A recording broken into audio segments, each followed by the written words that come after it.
Uh-oh,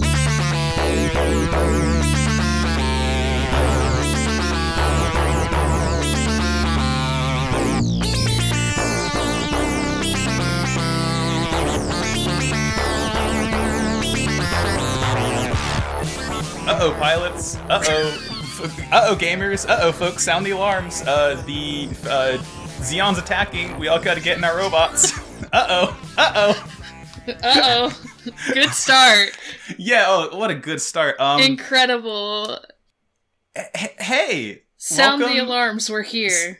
Sound the alarms, we are here. After months and months of threatening to make this podcast, it has finally happened. Welcome to a podcast which I am calling Wow, Cool Robot. A podcast about Gundams. I'm Max, and with me today in my first leg of this journey is Morgan, or Morg. I am pretty excited. I am very excited.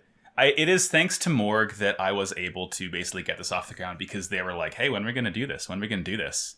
And I was saying, oh, we'll do it this weekend. And that was about 3 weeks ago. But finally, they were able to lend me their energy, and it's happening. I'm glad. Even with both of our bad brains together, we have combined it into a good brain and started podcasts.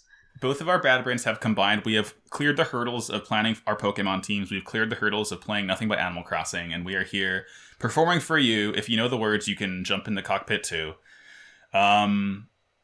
So a little, I guess the not backstory of this podcast. My plan for this podcast, I had the idea of making a Gundam podcast because I like Gundam a lot. I'm looking at my shelf of almost 30 Gunpla.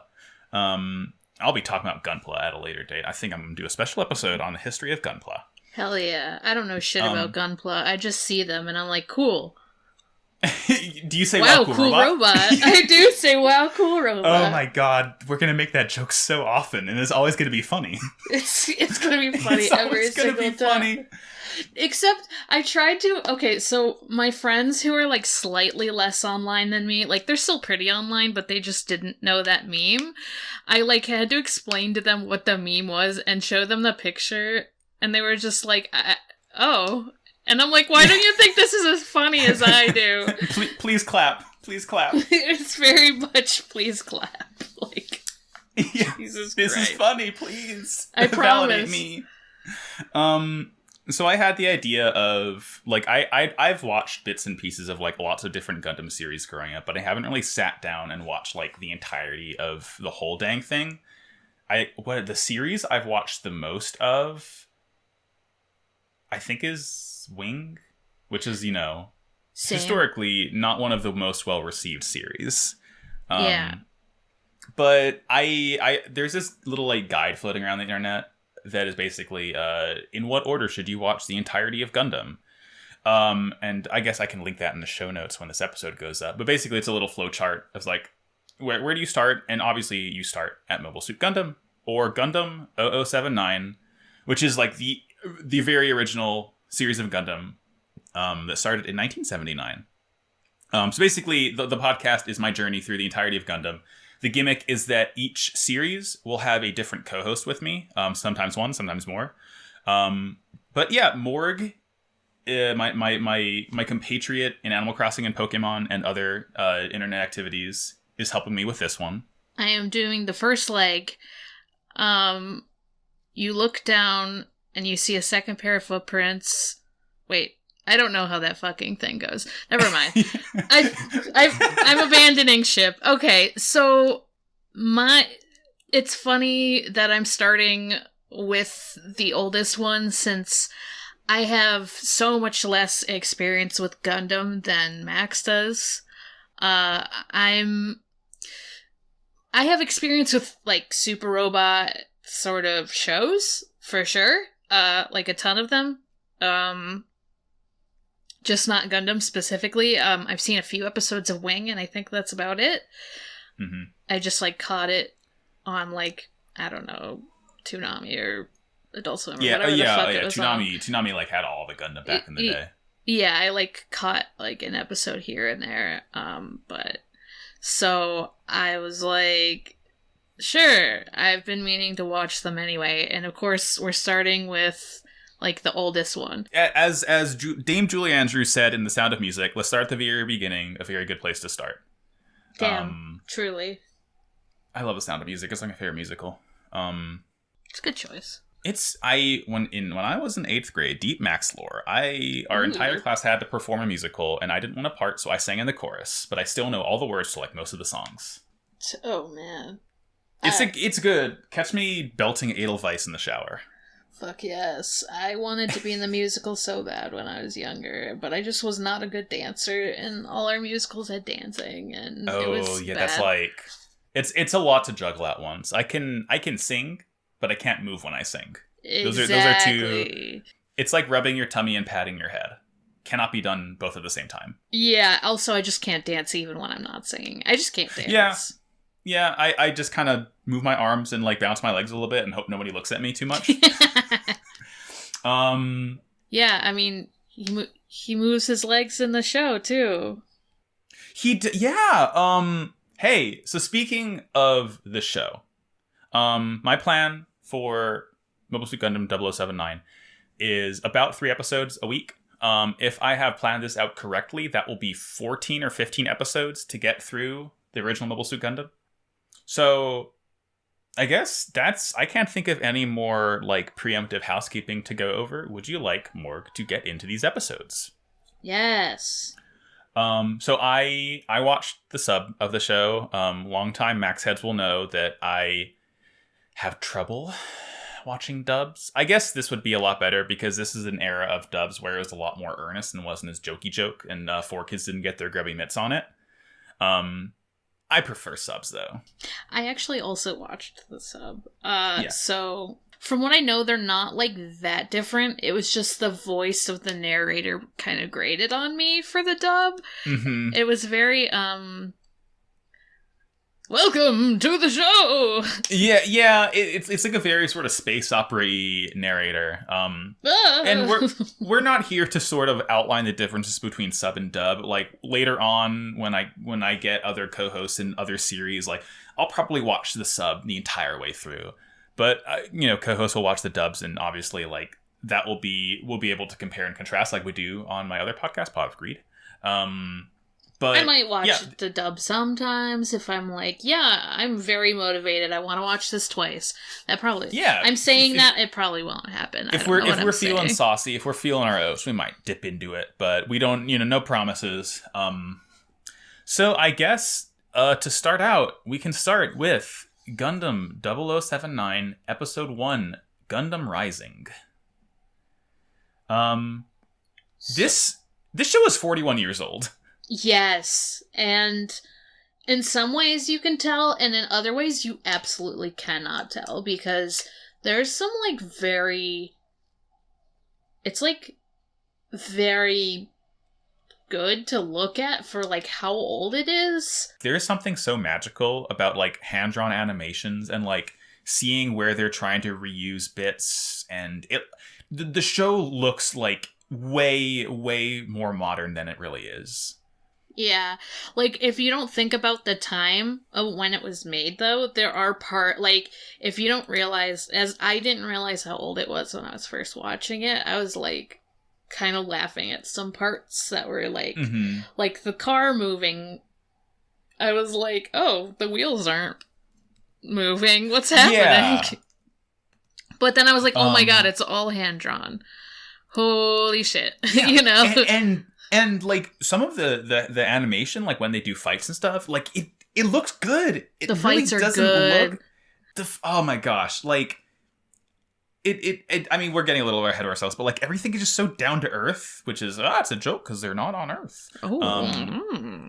But I like immediately fell in love. Like even the opening, it's so cheesy. It's so like late 70s, early 80s, like that like sci-fi sort of space opera with like the OP is like very funky, almost disco-y. It's just like, yes, oh my god, the disco-y comes up in the show like late, like in the first episode, like even in the middle of it, and I was like, wow, this is so groovy. It is groovy. It's groovy and funky, and it really like, I don't know, there's something about that sort of juxtaposition of this like decently gritty story about war in space, and this music is disco and it makes you want to dance. It's like, huh, I'm thinking about it. It's funny. It's cool. It's cool. I like it. I like it. Yeah, I'm not saying it funny in a bad way. I'm very like endeared to that. Yeah, it's like it's the perfect amount of cheesy for me, I think. So the first like bit of information, the narrator that we get in the beginning of every episode. So it is the year 0079. People have title drop already. Roll credits. Cinema sins ding. People are not on Earth. They have moved on to space because they got too many of them. Earth is full. We need to go back into space and colonize. So people are living on space colonies orbiting Earth. They're called sides, I guess. There's like side 7, side 3. And they're like the city. They're like city states. They're called sides. Yeah. Yeah, and like I really cannot tell the scale of these space colonies because sometimes they seem like tiny. Like 10 people live here, and sometimes you look at it, and you're like, wait, no, that's supposed to be like an entire like, I don't know, like not nation, but it's, I don't know. It's like, I like that we don't really know. I like that it's just like, yeah, they live in space. So what? You don't need to think about it too hard. I mean, part of the problem is that, like, we only see, like, 10 people from one of the sides, and that's because true. They all fucking died. Like, yeah, you wanna tell us what happened with side 3, Morg? Sure, so side 3, they were like, fuck you, Earth Federation, we're gonna be separate, and they call themselves the Principality of Zeon. And that's a cool name. That's a very cool name. Yeah. It was like, I know that like I'm already sort of belying the core competency of the show, which is that like, you know, we shouldn't do war, but like, oh damn, they're called Zeon. They're cool. The bad guys are cool. It's like neon but Zeon. Oh yeah, and Z's a cool letter. They're not bright enough to be rhyming with neon though. They're like, all the colors of their shit is like army green. But yeah, there's like war and shit. And what happened? They killed like half? Yeah, in or like 1 month. The Earth Federation killed like half of the I think the way it's framed is as like 1 month after Zeon like declared like they were against the Federation of Earth, like half of the human population was killed in fighting. Oh, the whole population, like in all of the. Okay, yeah. Okay, so they say it in the beginning of all 3 episodes, but I was still just like, huh, what? But because it's not ideal. Like this is what happened before. This is like before the show started. Mm-hmm. But they're very like, so it's kind of even hard to like reconcile the fact that happened. Like being told that, even though it's like, oh, it's gritty, but it's like, we're not seeing it happen, so who cares? That's the thing. It's like, you know, there's the principle of show don't tell, where it's like, it's much more interesting to see what happens than just like have some character exposit that this happened. But at the same time, I kind of appreciate that it doesn't dwell on this whole backstory so much. It just says, yeah, this is happening, let's just jump into it. Like, you don't need an explanation for every single thing like that. It kind of preserves the magic of that in a way, where it's like, you know, so much stuff sort of like pops off in the very beginning, so you're almost just like thrown for a loop as the main characters are in a way. Yeah, I think it works because like eventually we do get to like more personal grittiness, if that makes sense. Yeah. Oh boy, do we get into personal grittiness. Oh.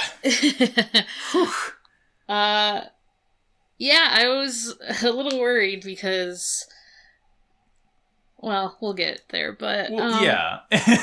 So it's been 8 months since then, so I guess 9 months after Zeon declared an attack, like that they're at war with the Federation of Earth. So like a stalemate, kind of like. Yeah, I like. I think. Ceasefire. Like the fighting's going on, but it's not like It's like, maybe it's a Cold War sort of situation. Yeah. It's not entirely clear yet, but I guess they're still fighting, so who knows? The first thing we sort of see after the opening, we see some Zaku's, which are, hey, the first mobile suit we see. I love these little green guys. So when it first showed them, because I had no sense of what scale was happening, I literally thought those were dudes in spacesuits until I saw them coming out of the robot. I was like, oh, those are fucking mobile suits. Them big. It wasn't until the people literally came out of them. I was like, oh, because they just are like approaching the this other side 7 with the little green Zaku's. They don't show, they aren't like inside yet, so I was just like, oh, yeah, there's no sense of scale.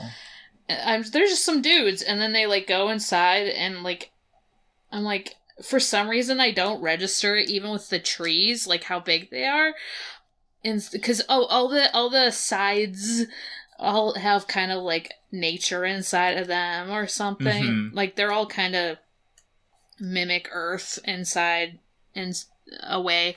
My brain immediately was like, this looks like Earthbound for some reason in my head, but I understand. It's very bright colored. It really does. I get some Onet vibes from it. You have Onet these like vibes. these small colorful houses. They walk out. The Zaku's get into side 7, and then immediately like you hear that wah, and the spiral appears on the screen, and they're like in a fight with a weird crow and a nasty little dog. But so yeah, we sort of see the Zaku's are coming in to spy on like some military facility inside side 7. That's gonna be fun to say, inside side. So the way that the Xeon soldiers come out of the Zaku's is they like put the hand of the robot like on sort of the solar plexus area, and the guy crawls out and like is standing on the hand of the robot. It's very funny. Yes. And I was like, oh, they big. Like, that's when it really hit me. But them big. They're also, so they are, let's see, they are 17.5 meters tall. Yeah. So, and an average human is a little bit under, like the average person's a little bit under 2 meters, ish. I mean, 2 meters, it's like a meter and 0.7 maybe. So yeah, they're them big. We see them sort of spying on these military bases, and they're like, no one's around. So as they're looking around, we see like a lone car driving through like the neighborhood. And this car pulls up on a house, and a girl and a small little robot ball hop out. My best friend, the little robot ball. Oh, I would kill and die for Haro. I love Haro. I love Haro.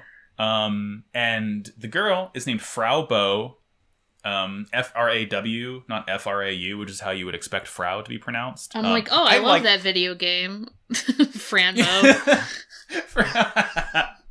And she enters the house of one Rei Amuro. Amuro's our main character. He's sitting in his underwear, tinkering on a computer on his desk. Big mood, buddy. Me too. Yeah, I was like, oh man. Big mood, but also I would not be staying inside if I heard alarms that were like evacuate or like whatever. Yeah. At first I thought that Frau was like his mom or something, because she's just completely nonplussed by this kid sitting in his underwear, and I would think that like a girl his age that he may or may not like be attracted to would be like, oh, that nasty. I mean, look, I would be like, hey, maybe don't just come in my room if I'm in my undies working on a computer. Like, I'm building a gaming PC. I really need to run Crysis right now. And you're just distracting my whole situation. I'm just very warm. That's why I'm sitting in my underwear, okay? Leave me alone. Frau, my AC unit is broken, and the HVAC guy isn't going to get here until tomorrow, so I just have to make do until then. But she's like, hey, buddy, you got to get out of here. The evacuation order has sounded. And he's like, all right, whatever, fine. I'll come. So they go outside, and she sees Amuro's neighbor, Hayato, who's also a friend of Frau's, who's driving. And Hayato's like, so here we get like a little bit of the beginnings of our capital T themes, where Hayato is sort of expressing his disappointment that he had to move where he lived because of like the military research facility. Military. I'm thinking about it already. I'm thinking about it. So yeah, we sort of get that Amuro's dad is like some researcher for the military, like some scientist developing something. I'm sure won't be important at all. Yeah, who cares? Who cares? But Not yeah, important. I guess I don't know if Amuro and his dad aren't in touch that much, or if they just like aren't currently seeing each other. But like they don't seem to have like, a terribly close relationship. Yeah, I even got confused at one point. Like, in the first episode, later I understood the characters a little better, but in the first episode I got confused, and I thought the captain was his dad. I was like, what the fuck? Oh, me, it took me a while. I was like, did I just forget what his dad looked like? Also, I was like, did his dad... Like, first I was like, oh, his dad went out the fucking... into space. And then I was like, oh, no, his dad's the captain. And I'm like, oh, that's wrong, too. I just don't know what he looks like. I give up. Like, there's no way to know one way or another. I'm sure he'll come up later. I mean, I'm sure he's nothing. I'm sure he's not important at all. Yeah, no. So what happens after that? After like they start all driving off, we cut to a Federation ship docking into Side 7. So now we see Amuro's dad, and he's talking to this guy, Commander Bright. I think he's commander. Yeah, I did not know what his position was. He just seemed like some asshole. I don't know. I was like, this Bright guy doesn't do shit, so he's not important. Yeah, I mean, Amuro's dad. I guess I'll call him Lieutenant Ray. I think he's lieutenant. I don't know. I don't know who anyone's ranks are. It's all meaningless. It's a nonsense hierarchy. But he's like, hey, you look pretty young. How long you been doing this? And Bright's like 6 months. And I guess that's a decently impressive time to be doing this, because Ray is just like, okay, whatever. Sure. Cool, dude. And we get like just, I love that we already start getting just like the most stupid batshit war things, because Amuro's dad says, well, once we start mass producing Gundam, we might be able to end the war without having to send kids into battle. Yes, I was like, huh? Kids? Excuse me? Kids who? Like, okay, when you say kids, well, I think they probably mean, like, at least in this show, at first, before everything pops off, they might mean, like, 18-year-olds, but still. Yeah, as far as I know, the oldest main character in the group is 19, which is Bright. So, it's battle teens. Yeah, but like they even say that they're kind of young, like later though. But this is a pretty important part of the show. Damn. So let's see. What happens next, Morg? Let's see what does happen, because I have stupid notes like LOL, I eat and drive like Amuro. Haha. Oh yeah, he's rude. And I was like, wow. When they were driving up in the previous scene, Frau is like, "Don't eat and drive, dog," and Amuro's like, "But I'm hungry. I need to eat. I need my sustenance because I've been working all night building my gaming PC so I can run Skyrim with titty mods installed." Oh. No, is this when the masked dude shows up? Is this when? Yes. Okay, because we don't know his name yet. That's why I called him the masked dude. But okay, yeah, we do learn his name later. But so we see Tuxedo Mask. We see Tuxedo Mask, but he's a villain. He's one of the Xeon guys. He's like a commander or something. He looks very young also, but we don't know exactly. And he's in a mask, and he's cool.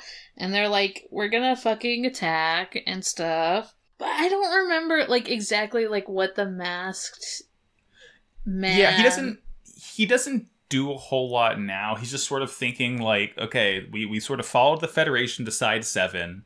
They introduce him because he will be important, like, very soon. Yeah. He and the Xeon folks get led to Side 7 by the Federation, like, they tailed them, because they're trying to find out, like, they hear rumors that they have a mobile suit that can defeat their Zaku's. Yeah, and they're like, oh no, we can't be having that. Is this like when we cut to like the Zaku's that are like actually there and like spying? Yes. And one of them ends up going like, and we're like, I'm gonna fucking attack now. Fuck this reconnaissance shit. I'm gonna fucking Dude, I hate the Renaissance. That's what I was gonna say. Reconnaissance, Renaissance, same thing. And that dude is Gene, and he's not important, but I was like, oh, is he important? He's named, and then I'm like, oh no, he's not important at all. Yeah, he's not pretty important. So yeah, he's tired of doing recon. He sees them like moving around parts for mobile suits, and he's like, okay, yeah, we gotta like get rid of this stuff now, because otherwise they might get a chance to use it. So he like goes against his like superiors, whatever, and he's like, I'm starts going ham. Yeah, and he like almost kills a bunch of people a lot of the time who are fleeing, and and this is like, it cuts to like Amuro and Fraubo. I keep wanting to say Franbo. Fuck. Who they like. They're in a bunker, like they got to a bunker-y area, and they're like, oh no, there's explosions. This isn't just like a regular attack, I don't think.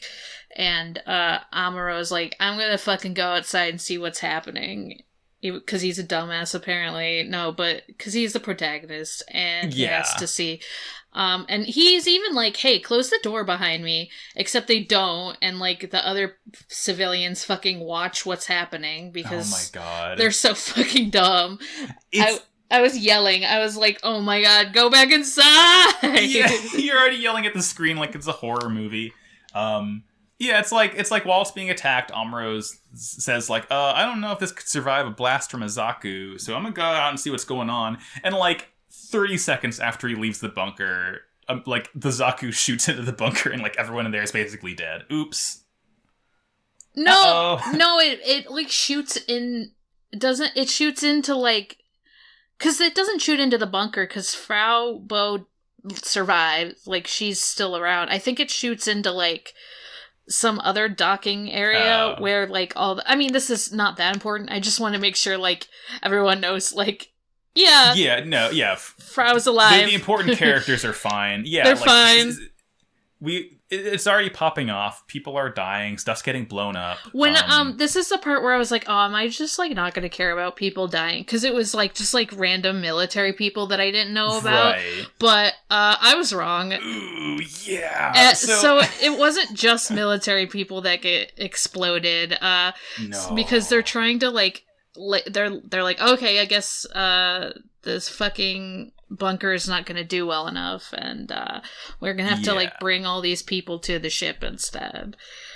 Yeah. So after it starts getting attacked, like papers are flying everywhere, and Amuro sees this little document, and it's like classified, and he's like, I'm gonna look through this. This looks pretty cool, dude. And we see the word Gundam on it. I wonder why.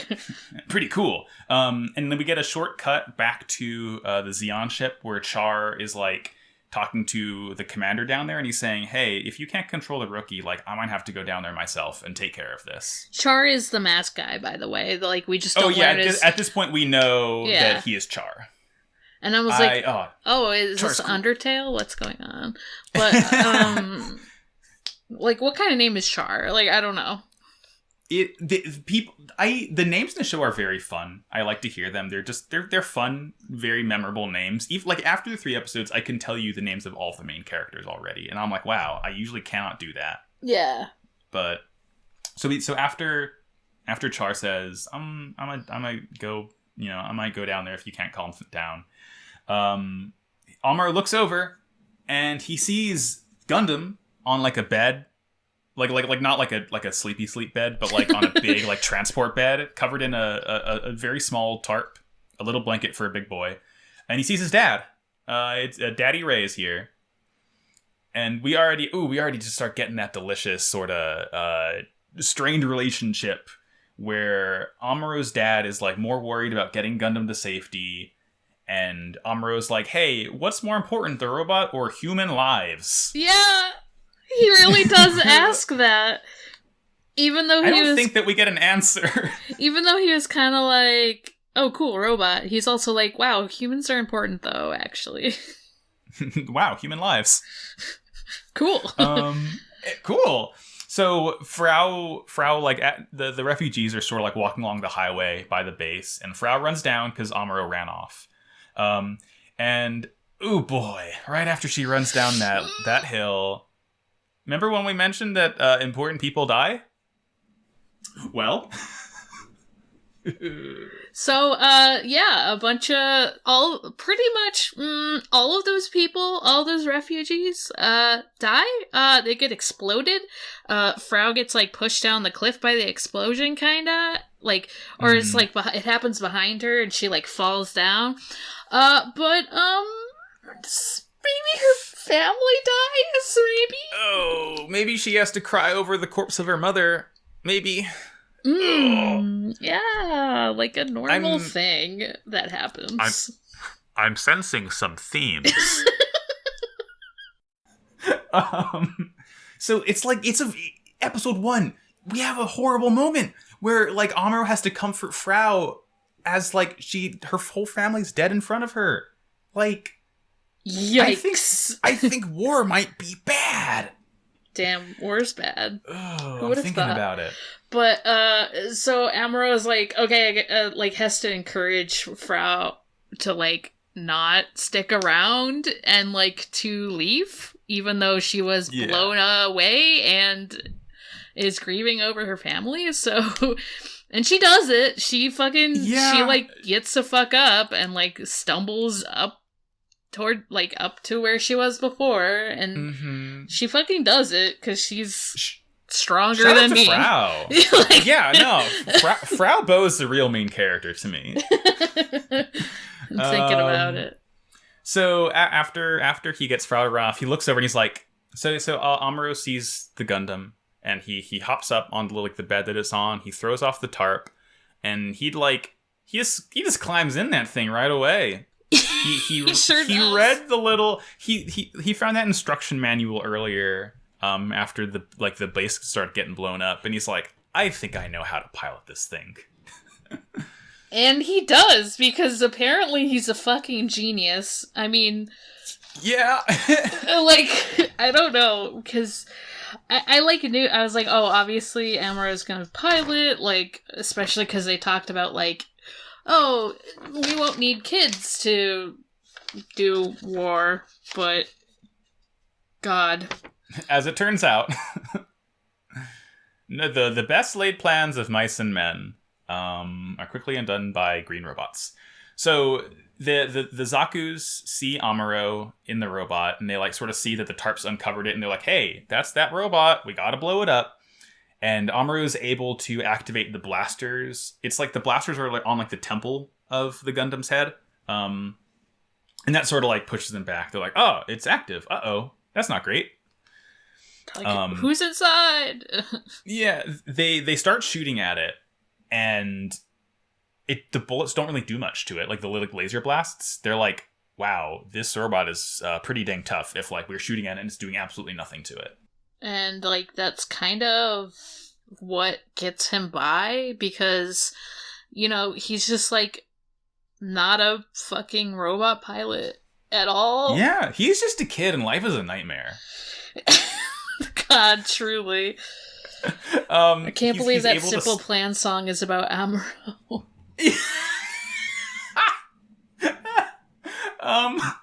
He's able to stand up in the Gundam, and he keeps on like firing the head blasters at the Zakus, but he eventually runs out of ammo. And then it just starts popping off from here. Yes. We see the Zaku approaches Amuro. And Amuro just like He gets it real close. So the Zaku's have this. It almost looks like a diving mask on it. Like it has these two like sort of tubes going along the side of its neck. So it's what looks like a breathing apparatus in the front. It's not a breathing apparatus. It's just like a design on the helmet of it. But he grabs that. He like pushes the Zaku forward and then rips off that tube part, and the Zaku just goes flying backwards and crashes into a building. Like, it's sick. It rules. And I thought it was gonna, like, cut to him, but he just fucking does it. I was like, oh, okay. Yeah, it's like, I really love, we mentioned this before, but I love the way the combat is animated. It's like, it's not that flashy. It's just like, it's how big robots would fight, pretty much. Yeah. I forgot to mention before, like, the explosions look really cool. Like, it's... Oh, they're all, like, hand-drawn? They're hand-drawn, and it fucking rips. Like, I was like... Because, when did they show... I guess that's later, but I want to talk about the sparkly robots later. I just want to make sure I would touch on that. But... Yeah, oh yeah. Yeah, no, the explosions are very pretty. The Zaku sort of like it's trying to run away. It like tries to activate its like jet thrusters on its backpack or whatever. And like the engine explodes or something. What happened? It doesn't. The engine doesn't explode. Amuro finds out he has a new weapon. He fucking finds out that he has swords, fucking beam swords on his back. Oh, they're so sick. They're like. They're not like tucked away. They're like these two like handles of It's a lightsaber. It's a lightsaber. I mean, that's why I said beam saber, because... Yeah, they are called beam sabers, I believe, in fiction. Oh, okay. Well, that's what I would describe them as also, because, yeah, he just, like, takes them out of his back and the robot back, and they're just fucking lightsabers, and he has two lightsabers. I mean, I think he just used one of them, but... Yeah, he uses one. Two. Oh, boy. He uses one, and he straight up just cuts the Zaku hamburger style in half. Yeah. Yeah. It fucking dies. It not only does it die, but it blows up, and it blows a hole in this inside 7. And, like, we see some military scientists get sucked out into space. Amuro has just murdered someone. Whoops. I was like, did he murder his dad? I don't even fucking know. I want to say he didn't, because they didn't make a big deal out of it, but he very well could have, and I just never noticed. I'll have to look it up later on. Okay, because I was like, I don't know. But after this, he's like, uh-oh, if we have another explosion that big, like, all the air will be sucked out of the colony. So, Amuro, 15, I think he's 15. 15-year-old Amuro... Yeah, 15-year-old Amuro Ray is like, I have an idea on how to defeat this Zaku without making it blow up. Let me just fucking stab it through the chest. Let me do a precision stab into the cockpit where the pilot is, killing the pilot, but preserving the robot. That shit gets me. That's what I like about, sick. Like, robot, like... big robot things is when they like are like, I'm gonna fucking get the heart of the robot out. Yeah, it's like critical hit precision strike. We don't need to make it blow up. We just gotta like you get rid of the brain, it can't do nothing. We're already like being betrayed by the thing. We're already saying, "Wow, cool robot." Damn, we are saying, "Wow, cool robot." We should be saying war is bad, but we're saying, "Wow, cool robot." Oh no, it's already begun. Well, so I heard this once, like, that even, like, an anti-war story is kind of a pro-war story. I wonder if that's, my hand is on my chin, I'm thinking about it. Like, even if, just because you're showing it still, you know? It's like, that's the whole problem, right? You don't want to root for the cool robots exploding because war is bad, but at the same time, the robots do blow up, and it is very pretty to look at. It's very cool and very bad. It's like, man, this would be way worse. Like, if I knew the characters, I think. Like, yeah, right. I'd be like, oh. It's problematic fave, is what it is. For sure. So the episode sort of ends as Amuro's like looking on the destruction around him, and lastly we see Char in his ship firing missiles towards Side 7 and White Base, which is the name of like the Federation ship that is docked there. Yeah. Oh, I didn't mention this before, but one of the other things that shows this anime's age a little bit is that, like, when Frau Bo was, like, yelling to Amuro, like, before the explosion happened that knocked her off, it was very echoey and very strange. Like, her voice was very echoey. I don't know if you noticed that, but it was just like... I don't think I caught that. I'm like, oh, what is happening? Yeah. There's just like bits where it just sort of takes you out of the action, like out of the immersion, but it's still like, oh, it's good. Good, very good first episode. Yeah, for sure. The second episode starts again with kind of telling us about the history. They're gonna. Yeah. I don't know if that's every episode or just the first couple episodes, but I want to say that's the intro of the show for all of it. And yeah, so they keep like. The Zeon people keep blasting the ship, and I said they used bubblegum to fix the hole in the ship because that's what it looked like. Yeah, they did. Oh, by the way, episode 2 is called Destroy Gundam. Oh yeah. But yeah, it's really, really cool. Like it's like just a one-off little thing. It's like, oh yeah, the captain of the ship pulls a lever and releases these like big bubblegum balls that like seal up the hole in the ship so the air doesn't escape. It's like, huh. That's a cool bit of science fiction that we don't need an explanation of, just to know that it exists in the world and is cool, and I like to see it. It's the balls that keep the air in. Air is stored in the balls. Damn. So, Amuro in the robot in Gundam protects Frau from like some falling debris inside the docking bay. And she's like, damn, dude, you in the Gundam? And he's like, yeah, it's pretty cool. You gotta get out of here, though, because we're gonna run out of air soon. And she's like, okay, that's fine. Like, this is, I'm not going to question any of this going on. She's just very cool with him being in an 18-meter tall robot. Yeah, it's fine. It's fine. It's cool. It's a cool robot. So, back on the White Base, we sort of see the captain is injured. And he's like talking about there aren't really many soldiers around to like defend against Zeon. So things are looking grim. We're going to have to... like arm people that shouldn't, that wouldn't normally be armed, and have, give some youth some guns. It's fine. I don't see a moral quandary here at all. And then speaking of youths with guns, they're like, oh, there's a fucking kid in this Gundam. That's not a regular pilot, I guess. Who is this child? Oh, he's 15. And then they're like, the captain's like, well, oops, that's when fine. Life gives you lemons. He's like, there's been young soldiers before, this isn't the first time. And it's like, okay, great.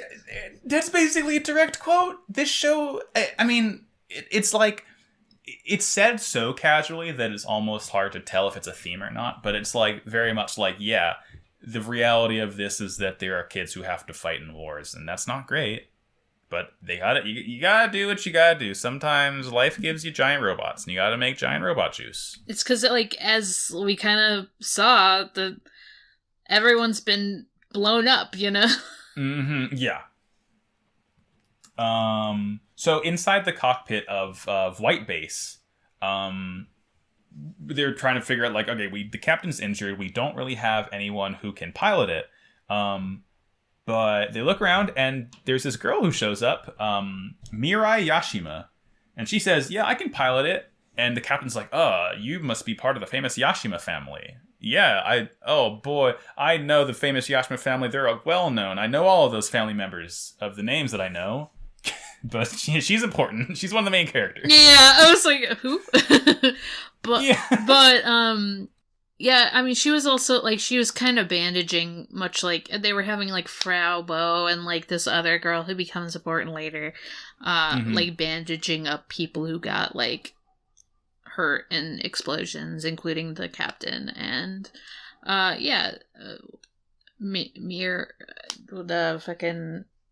the new pilot. Yeah, Mirai. Mirai. I'm gonna remember her name at some point. Yeah, we'll get there. Listen, it's no Slender. Like, come on, it's a cool name, but there's a guy named after jeans.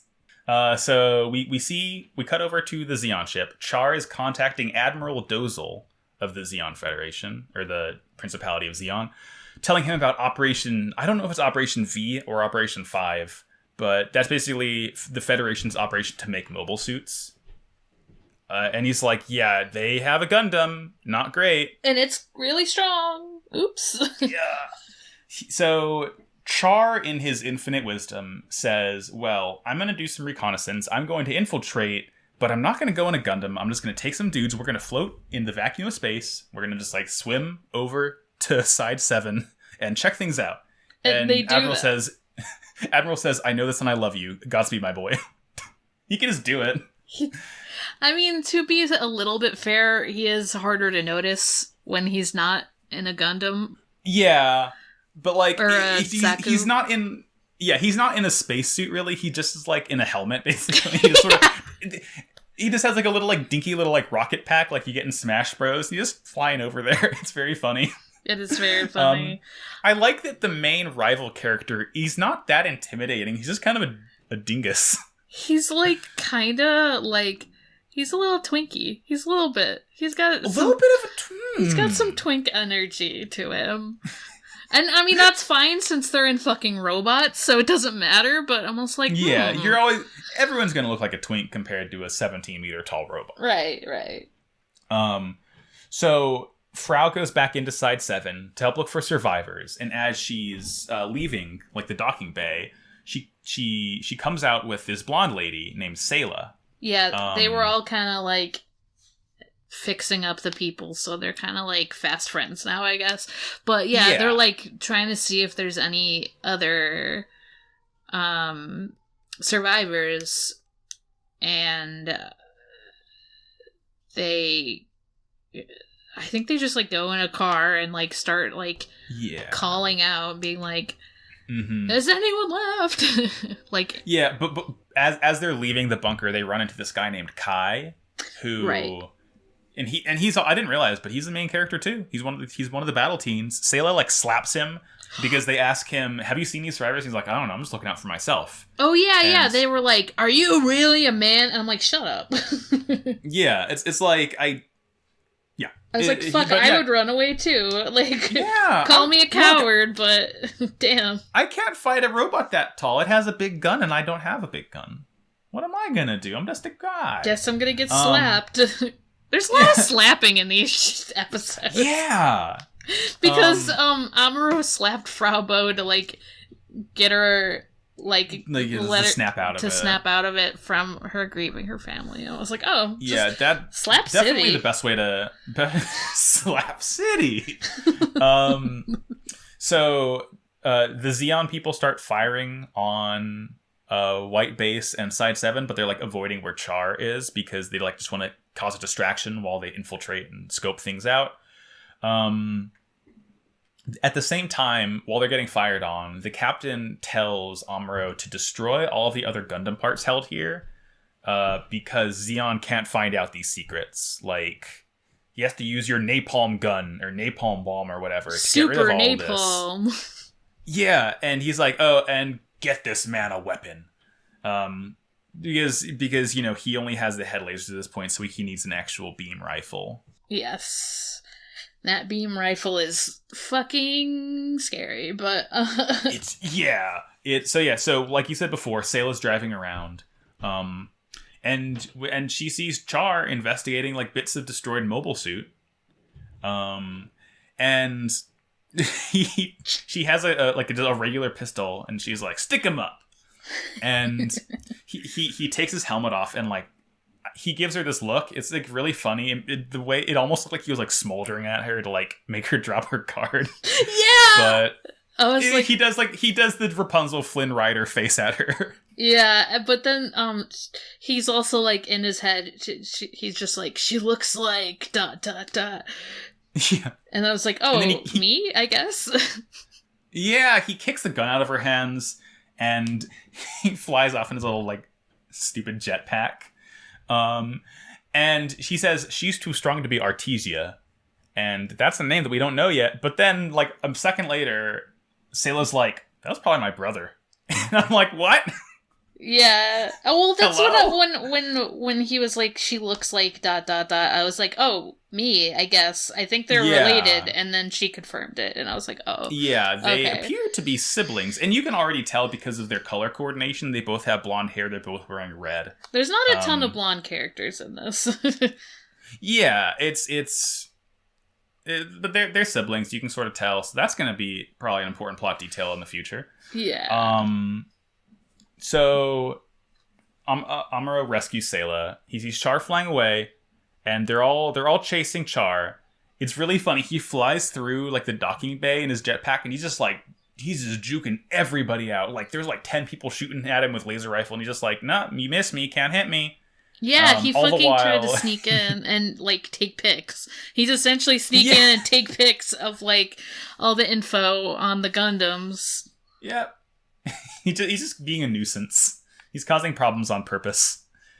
So while they're flying out, Amuro starts to get a moral quandary. He's using his gun. He's like trying to aim at them flying away. And it's sort of clear that he's having trouble shooting just a regular human target. And I was like, oh, I bet. And I wrote in my notes, I mustn't run away, like the fucking Evangelion he's just thing. Shinji. I was like, oh, he's Shinji.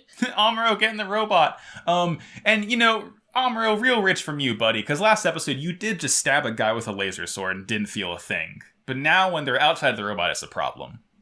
And also they're small, I guess. Like, that was Char's resoning for being like, hey, don't fly anymore. He can't fucking aim because we're small. Like, so like, you know, none of them get hit. He's like, I'm gonna shoot him for real. But eventually the Xeon ship will poop out some Zaku's. So those other people, they kind of like just like hover out of a loading bay. It's just they don't like fly out. They just like basically anti-grav push like the limp robot bodies out. It's really funny. It's really funny. So White Base is finally starting to leave Side 7. Amuro is like shooting missiles down that are being launched by the Zaku ship. And we hear that Char, the Red Comet is his nickname, is approaching in his red Zaku at like 3 times the speed of the other Zakus. Yeah, the other Zakus are like I said, like army green, and like that's his whole thing. Like Char's like red, and he fucking zooms out of the way. Like every time that Amuro tries to aim at him, he's like, whoop. Yep. Missed me. His Zaku looks cool. It doesn't like, it's the same thing basically. It doesn't look that different like mechanically, but it's just this nice like red color. It looks like tomato soup. Yeah, it kind of does. I would drink out of the tomato soup Zaku. The other ones are pea soup. Oh, the other ones are like asparagus colored. No, they're a little more muted than that. I do have the original Zaku and RX-78 too, Gunpla. Ooh. So let's see. After that, like he's shooting at Char. Char's way too fast. They're still squaring off. Amuro almost punches Char's robot in the wiener. It's like you know, he's doing hand to hand because he can't really shoot it well, and like he's doing an uppercut, and the way Char's Zaku dodges, it like dodges upward and like spreads his legs so he misses, but like he was about to get got in the nards by a big Gundam punch. These Gundams are nutless. They're fine. They're smooth like a Ken doll. It's true. Let's see. Yeah, Char gets distracted by a core fighter, which is just a jet. It's just a space jet. It's like, it's so funny that one of the main Earth Federation like battle teams robots is just a jet. Yeah, one and like I was like, does this count as a Gundam? Not really, does it? Like, I don't. Okay. Yeah, I don't think I think it might be considered a mobile suit, but come on, it's a jet. It's a jet. But Char, like as they're shooting, as the core fighter distracts Char, Amuro is able to like use his beam rifle to get a shot on Azaku, and it just destroys it in one shot. And Char is like shaking. He's like, is as powerful as a battleship class laser. I'm out of here, Chief. Yeah, that's why I was like, oh, these beam lasers are fucking scary, dude. Yeah, like Amuro has the power of like, you know, a supremely dangerous weapon, and it's just like a gun. It's like the military-industrial complex, folks. You love it. Yeah, I also forget the teen that pilots the fucking Ryu. core. Oh, that's right. Okay, that's Ryu. Yeah. So the episode sort of ends. Amuro like goes back into White Base. So the sort of basically the current dude in charge, Bright, from before, he's like, hey, Amuro, you are a scrub. You rely on Gundam way too much. Yeah, I was like, damn. I was like, why did you let him keep the robot if you're just, like, super disappointed in him? Like, couldn't you have piloted it? Like, hello? Yeah, I think, like, he did it, it seems, as a way to, like, motivate Amuro to be, like, sort of like a rival to him, not, like, straight up antagonizing him, but sort of pushing him to get better at piloting it. It's just a very shithead thing to say, though. Yeah, he's like, oh, dude, you have a cool robot, but you suck at using it. Great, thanks. Yeah. I think that's episode 2. Yeah. Pretty good. Things are moving along. I like it. Enjoying this show so far. All right. I don't remember the title of episode 3 either. Episode 3, Vote to Attack. That's right. I was very baffled by the next time on because I was like, where's the voting happening? But it does happen. Yeah. This is a democracy. Great.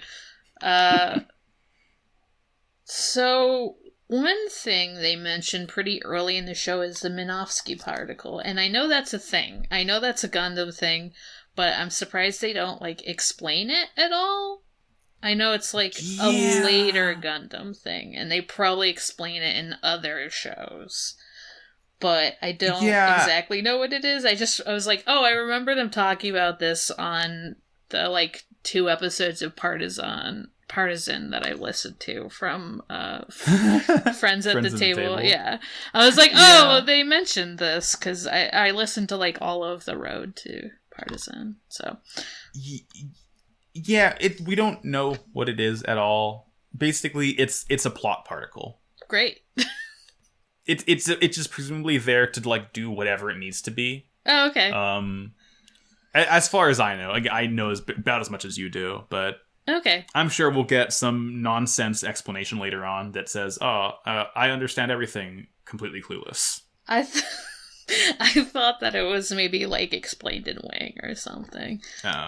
Oh my god, what if we have to... Yeah, oh, cool. We'll go like 4 series never knowing what it is. We might not. But yeah, this episode, they're like, okay, we gotta refuel. And they both do. Like, both sides kind of have to, like, get some, ration... just, like, random shit. I think a lot of the beginning of the episode was a lot of, like, kind of almost showing, like, slice of life inside the ship now. You know, that's a good catch. Not a good catch. I don't know what I'm saying. Yeah, it's like we see Sayla and Frau, like, helping people out, like, you know, bring supplies to everyone. We see, like, Bright and Sayla chatting in the elevator about where they're from. It's like, these are just kids who have to live a normal life. Yeah, it's like, oh, I'm from Earth, you know, yeah. I like that we get these humanizing moments. I do too. In between cool robot fights. And then there's like these reoccurring, like, little kid characters. Oh, I don't care for them. And they're kind of annoying, but... They're just enthusiastic little kids who want to, like, belong and want to be part of things. And I'm like, I get it, but also... Yeah, like 15 is too young to be piloting a Gundam, but these kids are way too young to be involved in any of this. But they are. They fucking vote later. Yeah. So yeah, like we see, you know, Frau's taking care of Amuro, who's, like, still learning. He's in the cockpit of Gundam, like, reading up on the manual, trying to learn how to pilot it better. So now we're sort of faced with a quandary because like Bright is in the control room or the cockpit or whatever, and he's like, okay, we can either make a break for Luna 2 to get supplies, or we can try and attack Xeon because they're waiting for us. So they like call everyone in to the command room, and they're like, well, we live in a democracy, we live in a society, we are all going to vote on which of these two harebrained schemes we want to do. Yeah. And overwhelmingly, everyone votes to attack Xeon. I was like, I wrote down, I wasn't sure if it was like, wow, most everyone wanted to attack. Is it like a revenge thing? Like, wow, fuck Xeon? Is it just that they think this would work better? Like, it's just very interesting, but also it's like interesting because they're voting to attack military personnel, whereas like all the people on side 7 were like civilians, so it's like a very different dynamic also. A lot of it seems like we're gonna get revenge on the people who like drove us out of our home. I wasn't sure, but yeah, so the vote is decided. They launch Gundam and they launch Core Fighter. So as we know, Amuro's in the Gundam and Ryu is in the Core Fighter. I don't know if we were like properly introduced to Ryu before, but he's just a guy. Yeah. He's a pilot of Core Fighter. He's the dude who pilots the space jet. Yeah, they kind of introduced him before, kind of, like, because they were like, hey, have you done this before? And he's like, simulations. Oh, right, yeah. He's like, this is just like the simulations. Yeah, he's like, he says, I've done 2 simulations, and Bright says, wonderful, you got the job. Yeah, pretty much. So now Gundam is outfitted with a shield and a big honkin' rocket launcher. Yes. It's pretty cool. The shield's cool. It has like eye holes.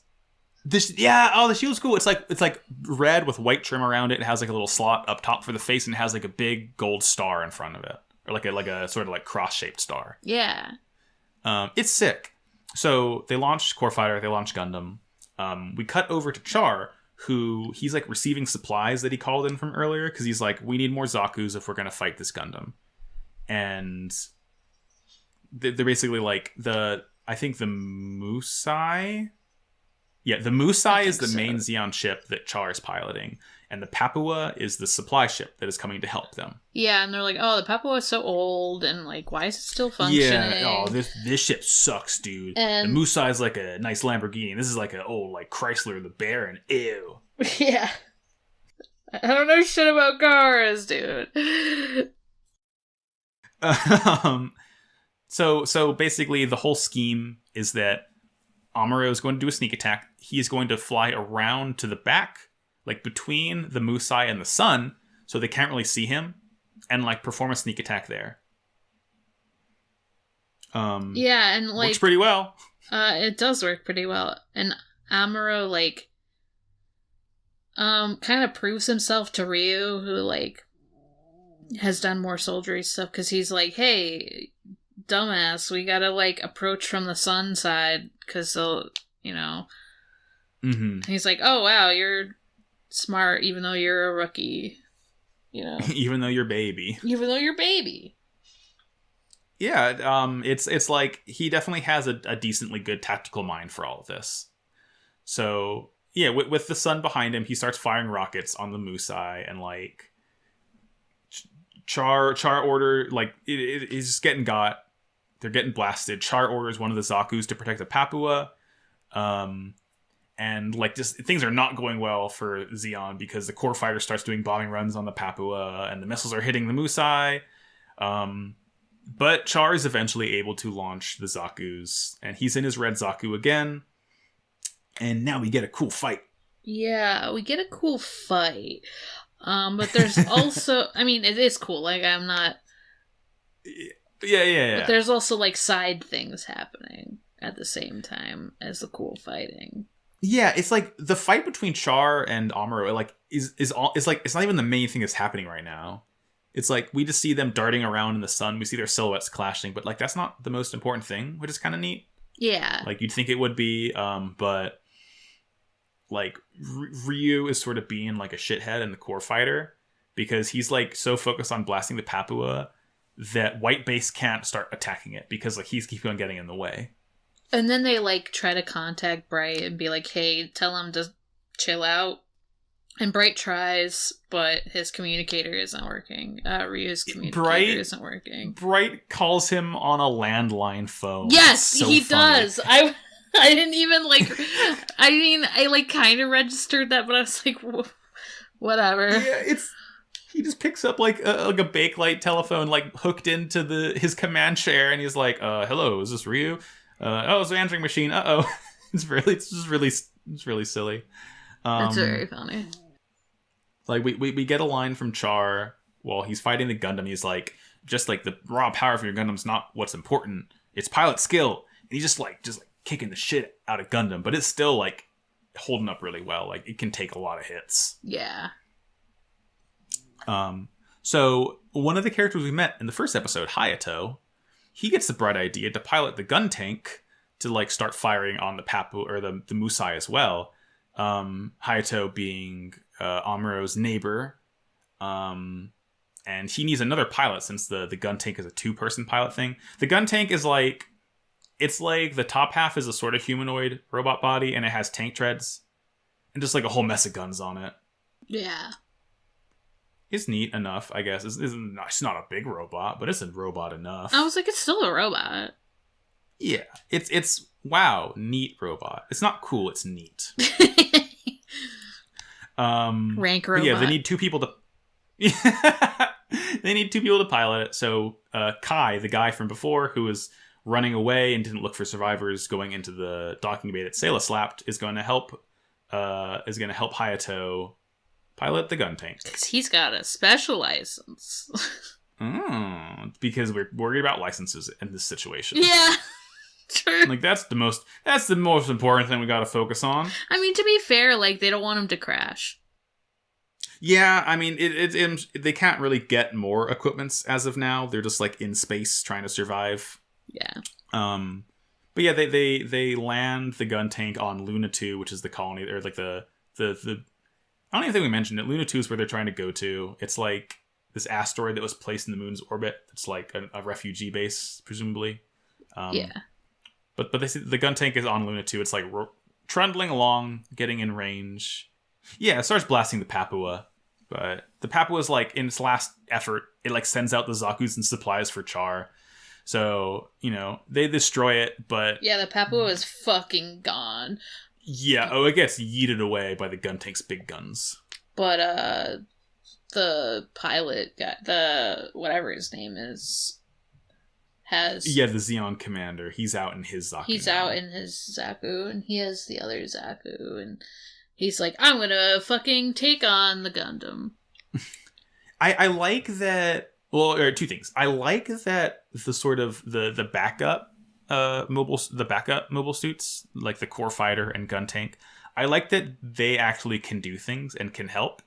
Like you would think that only Gundam would be able to actually do things and take out targets and fight, but like I like that there are these auxiliary units that actually like are important in the battles and can help him out.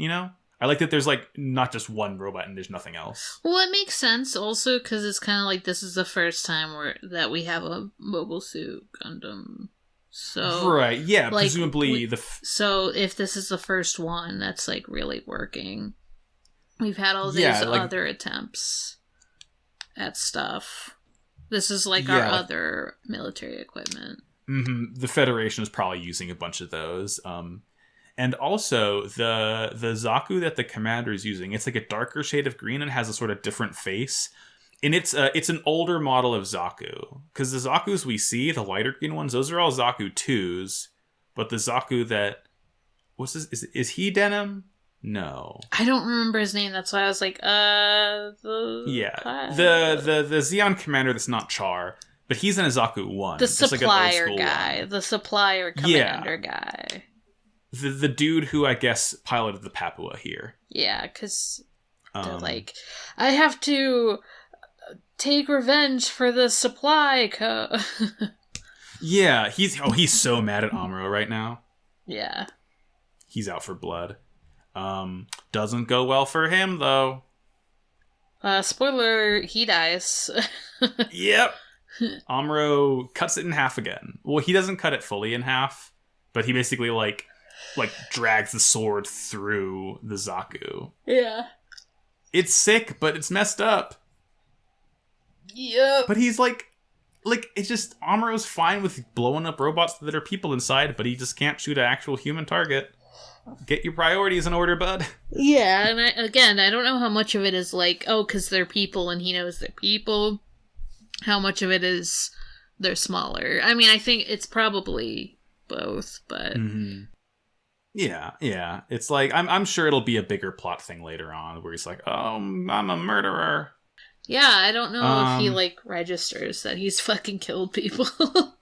Yeah. Oh, Gundam is his name. Gadem. That's the Zeon commander. Oh, okay. But, like, so, and then we get a really funny part. Char is, like, taken aback by that he's, like, losing this battle. But he thinks to himself, like, the Federation's tactics in this battle are all, like, really amateurish. Yeah. It's like, I wonder why, buddy. I was like, Almost as if they're all battle teams. It's almost as if they're amateurs. No! The gang all return to White Base, and Ryu comes back, and Bright is like, dog, fix your communicator. And he's like, I'll do it. And then Bright's like, yeah, it's fine, don't worry. It's like, I'm not mad at you. It's like, oh, well, I would be so mad. You have to have your communicator on. But he's just like... He's not mad at Ryu, but he's fucking mad at fucking Amuro. Amuro for, like, not knowing how to use his robot that he just walked into today. Yeah, I was like, wow, Bright. My last note is literally, Bright's a shithead. Yeah, I like him because he's the adult in the room, but he's only 19. He like has to wrangle all these kids.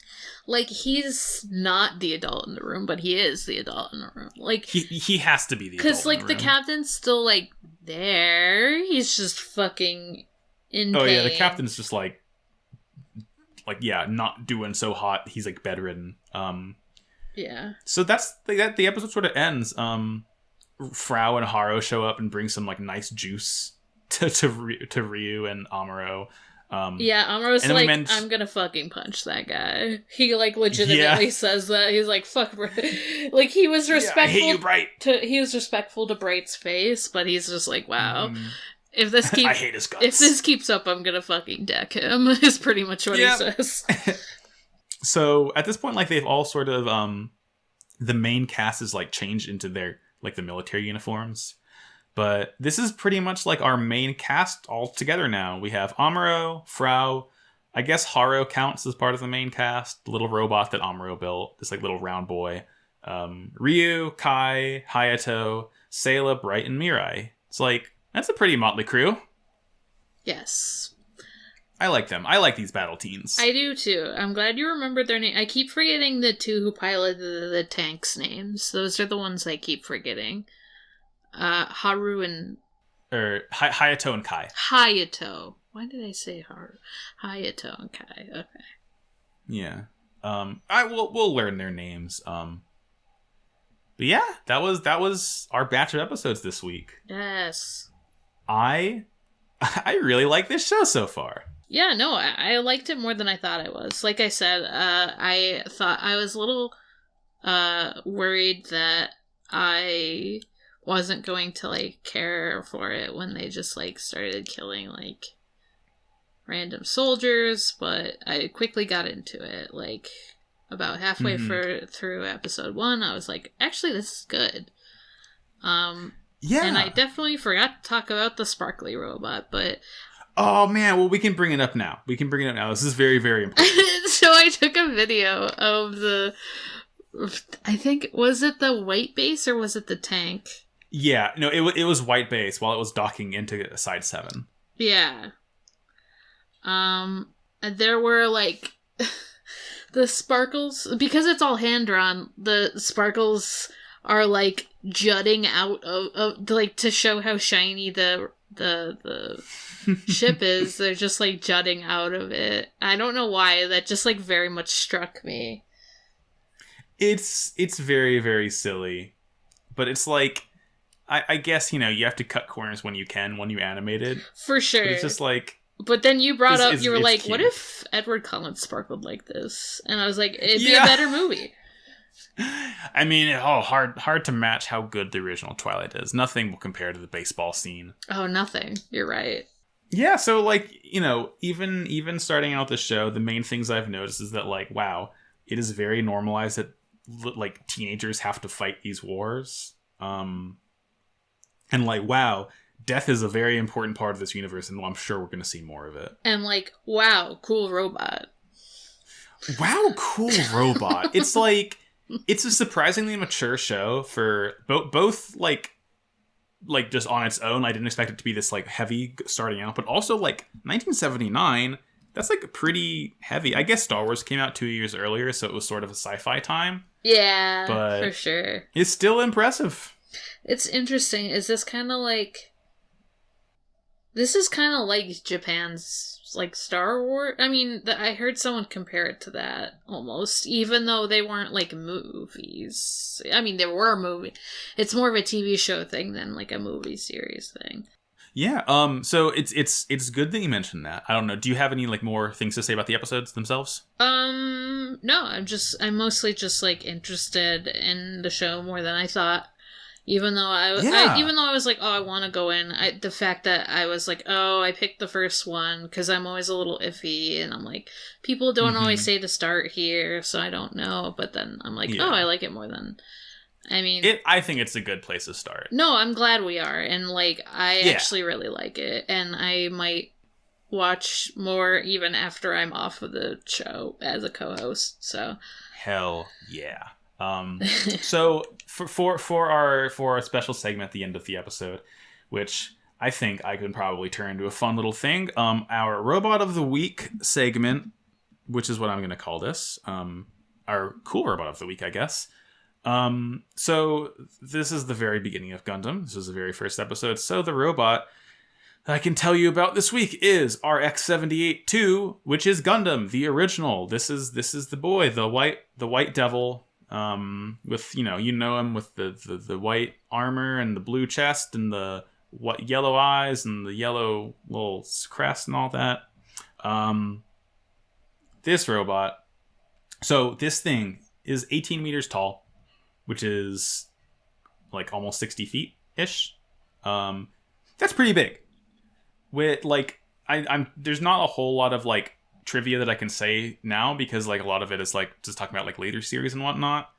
But what little I can tell you, the super napalm it uses in episode 2, we're never gonna see it again. It's just this very obscure one-off fun thing it got to do and it's never gonna show up again. That's very weird. It's just like, I guess, I don't know. Look, this is a decently gritty war show. I don't want to see napalm being used. Like, I'm good on that front. I'm glad it was only used on robots. I'm gonna be real. That would be a lot if it was like used on people. Yeah. So, but this is like it is fairly ubiquitous in pop culture. Like, if you say Gundam, and people who know like barely anything about Gundam, they'll think about this one because this is the Gundam. Like, this is the archetype. It's so popular that it was featured in the climax of the beloved hit movie Ready Player One. Oh my god! Yeah, I guess. Oh, spoiler alert for Ready Player One. What a weird show we're doing. Yeah, and that was like the very opposite of War is Bad because they use it. Like, one of the main characters sort of, like, calls it in, and he pilots it in, like, the big final battle at the end. I mean, they fucking... Alongside the Iron Giant. Yeah, I was like, they fucking used the Iron Giant, which is the same thing about war being bad. It's like... come on! The cognitive dissonance! But, that... the scale tipped more towards Wow Cool Robot than War is Bad on that time. But, so you mentioned before that Gundam is, like, very, very, very big in Japan. So big, in fact, that... in 2009, the company built a life-size RX-78-2 in Tokyo. Oh my god. They built a, like, you could go inside the Gundam. A 60-foot tall Gundam. Yeah. It is 1-to-1. It is real scale. like that's cool as hell. This is 2009 when they when they built it. 18-meter tall, built in Tokyo. It was moved and reconstructed in Shizuoka, and then in 2011 it was dismantled and reconstructed in Odaiba until 2017. It was replaced by a different Gundam from a different series later on.